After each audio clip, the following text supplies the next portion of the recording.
Semo Kim, Paulo, inaabangan ang pagtalak sa mga fanay kung saan binabash si Nadine.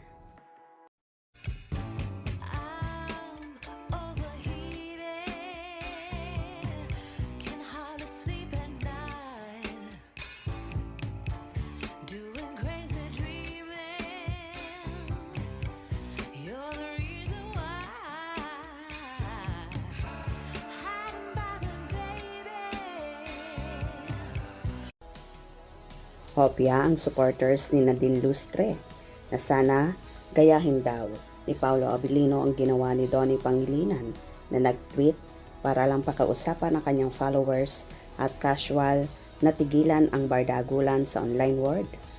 Grabe na rin kasi ang bashing ng ilang Kim Pao fans kay Nadine dahil lang sa balitang gumagawa ng isang proyekto sa Paris, France ang actress at si Paolo. Hindi lang kakayanin ni Nadine bilang actress ang tinitira ng mga silosang fanay. Halos below the belt na rin ang pambabatikos nila sa actress. Palaban naman ang supporters ni Nadine pero mas makikinig daw ang solid followers ng love team nila ni Kim Chiu kung tatalak na rin mismo si Paolo. Naloloka lang ang team Nadine dahil open naman sa publiko ang pakikipagrelasyon ng actress kay Christoph Barrio. Pero binibigyan pa rin ng mali siya ng ilang fans ang pagsasama nila ni Paolo. Pero marami-rami ring Kim Pao fans ang tanggap ang chikang pinapareha si Pao ngayon kay Nadine. Trabaho lang daw ito at walang personalan. So wait na lang natin kung makikiusap ba si Paolo sa mga fanay nila ni Kim.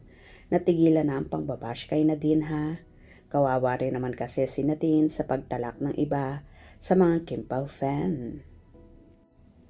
Pangit naman talaga ang ginagawa ng iba na hindi maintindihan at matanggap na kapareha ni Paolo si Nadine na kung tutuusin hindi dapat ganon ang mga fans dahil bilang mga artista, karapatan nilang tumanggap ng ibang proyekto na ibang kasama.